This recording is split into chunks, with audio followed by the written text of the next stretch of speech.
नमस्कार बच्चों। Next topic is continuity of function. और कंटिन्यूटी ऑफ फंक्शन से पहले जो है मैं आपसे बोलना चाहूँगा कि सपोज़ आप सभी खेल रहे हैं, क्लास में खूब हंसी मजाक कर रहे हैं और अचानक से कोई टीचर आ जाए तो आप लोग शांत हो जाते हैं और हो सकता है कि आप लोग कुछ अच्छा काम कर रहे हो तो टीचर कहता है कि टू बी कंटिन्यू। तो क्या आप समझते हैं कि इसका मतलब क्या है टू बी कंटिन्यू? मतलब वो यही कहना चाह रहा है कि जो काम जिस टाइम उसने बोला टू बी कंटिन्यू, जिस काम को उसने देखा और उस काम के लिए बोला टू बी कंटिन्यू, मीट वो काम अच्छा था और वो काम उसके बोलने से जस्ट पहले से कंटिन्यू था। वो चाहता है कि जिस समय वो कह रहा है टू बी कंटिन्यू, वो चाहता है कि काम आगे भी जारी रहे। और अगर आप उस चीज़ को जारी रखते हैं तो टू बी कंटिन्यू का मीनिंग कंप्लीट हो जाता है। तो यहाँ पे हमारे पास है कंटिन्यूटी ऑफ फंक्शन। सपोज कोई गाड़ी है, चल रही है और कंटिन्यू वो चलती जाती है।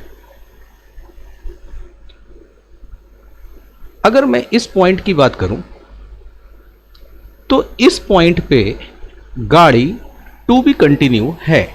मतलब इस पॉइंट से पहले भी गाड़ी चल रही थी, मतलब इस पॉइंट की ओर मूव आ रही थी, और इस पॉइंट के बाद भी गाड़ी चली गई। नाउ कंटिन्यूटी ऑफ फंक्शन, किसी भी फंक्शन के कंटिन्यूटी का मतलब है कि अगर हम ये कहा जाए कि at x is equal to C पे फंक्शन की कंटिन्यूटी डिस्कस करिए, मतलब कंटिन्यूटी डिस्कस करने का मतलब है कि फंक्शन कंटिन्यूअस है या नहीं। तो x is equal to C पे फंक्शन की कंटिन्यूटी का मतलब है कि पॉइंट c से जस्ट पहले फंक्शन की वैल्यू एग्जिस्ट करनी चाहिए, पॉइंट c पे फंक्शन की वैल्यू एग्जिस्ट करनी चाहिए, और पॉइंट c के बाद भी फंक्शन की वैल्यू एग्जिस्ट करनी चाहिए। पॉइंट c से जस्ट पहले जो पॉइंट होता है that point is called neighbouring point. This point is c minus h। और पॉइंट c के बाद जो नेक्स्ट पॉइंट है, जस्ट बाद जो नेक्स्ट पॉइंट है that is c plus h। तो c minus h and c plus h, these are the neighbourhood points of c। तो जब फंक्शन का कंटिन्यूटी की बात आएगी तो फर्स्ट ऑफ ऑल फंक्शन की वैल्यू जो है एट x इक्वल टू सी, मतलब पॉइंट c पे फंक्शन की वैल्यू एग्जिस्ट करनी चाहिए, ये एग्जिस्ट करनी चाहिए। नेक्स्ट, इस पॉइंट से जस्ट पहले फंक्शन की वैल्यू एग्जिस्ट करनी चाहिए, मीन्स कि limit h tends to 0 f c minus h, means left hand limit, this should exist. This should exist.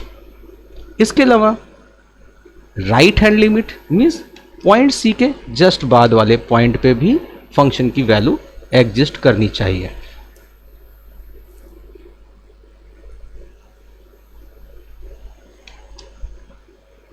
ये तीनों वैल्यू अगर एग्जिस्ट करती है और all the three value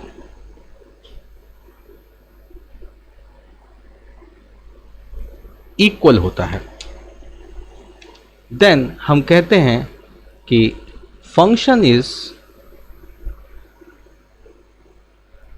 continuous at x equal to c। Function की continuity किसी भी point पर चेक करने के लिए आपको उस पॉइंट पे लेफ्ट हैंड लिमिट निकालना है, उस पॉइंट पे राइट हैंड लिमिट निकालना है, और उस पॉइंट पे फंक्शन की वैल्यू निकालनी है। कहने का मतलब जिस पॉइंट पे कंटिन्यूटी चेक करने के लिए वो बात कह रहा है उस पॉइंट पे फंक्शन डिफाइंड है या नहीं है। अगर डिफाइंड होगा तो वैल्यू एग्जिस्ट करेगा, आपको ये चेक करना है। उस पॉइंट से जस्ट पहले फंक्शन डिफाइंड था या नहीं था, अगर डिफाइंड है तो आपको लेफ्ट हैंड लिमिट मिल गया मैथमेटिकल टर्म में, और उस पॉइंट के बाद सी पॉइंट के बाद फंक्शन की वैल्यू अगर डिफाइंड है तो आपको राइट हैंड लिमिट है। अगर तीनों चीज़ें डिफाइंड हैं, तीनों चीज़ें एग्जिस्ट करती हैं और तीनों चीज़ें इक्वल हैं तो कहा जाएगा फंक्शन इज कंटिन्यूअस। बिल्कुल वैसा ही जैसे हमने बोला कि अगर आप कुछ किसी नेशनल इशूज़ पे आप सभी बच्चे डिबेट कर रहे हैं और क्लास में टीचर आ जाए और आप शांत हो जाते हैं तो टीचर यही बोलता है टू बी कंटिन्यू। तो इट मीन्स जो डिबेट आप कर रहे हैं वो डिबेट पहले से चल रहा था, जिस समय उसने टू बी कंटिन्यू बोला उस समय भी चल रहा था और वो चाहता है कि आगे भी चलता रहे।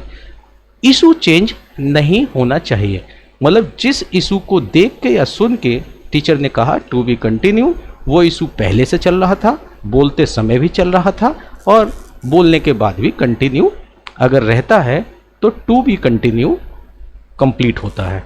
और मैथ के टर्म में कहें, जिस पॉइंट पे फंक्शन के कंटिन्यूटी की बात हो रही है उस पॉइंट पे फंक्शन की वैल्यू एग्जिस्ट करनी चाहिए, उस पॉइंट से जस्ट पहले वाला जो नेबरहुड पॉइंट है उस पे फंक्शन की वैल्यू एग्जिस्ट करनी चाहिए और पॉइंट सी के जस्ट बाद वाला जो नेबरहुड पॉइंट है सी प्लस एच, वहाँ पे जो है फंक्शन की वैल्यू एग्जिस्ट करनी चाहिए। मीन्स ये तीनों वैल्यू इक्वल हों, एग्जिस्ट करें और इक्वल हों तो कंटिन्यूस। इक्वल इसलिए होना अनिवार्य है कि अगर किसी खास नेशनल इशूज़ पे आप डिस्कस कर रहे हो और टीचर ने कहा टू बी कंटिन्यू, तो आपने कंटिन्यू तो किया लेकिन वो इशू छोड़ के आप कुछ और डिस्कस करने लगेगा तो टीचर क्या बोलेगा, स्टॉप। मतलब टीचर ने बोला टू बी कंटिन्यू किस बात के लिए लेके बोला, जो नेशनल इशूज़ पे आप डिस्कस कर रहे थे वो फ्रूटफुल था, उसी को आगे जारी रखने के लिए उसने कहा। ठीक है, तो मतलब जो इशू है वो इशू चेंज होना चाहिए, मतलब सेम इशू रहना चाहिए।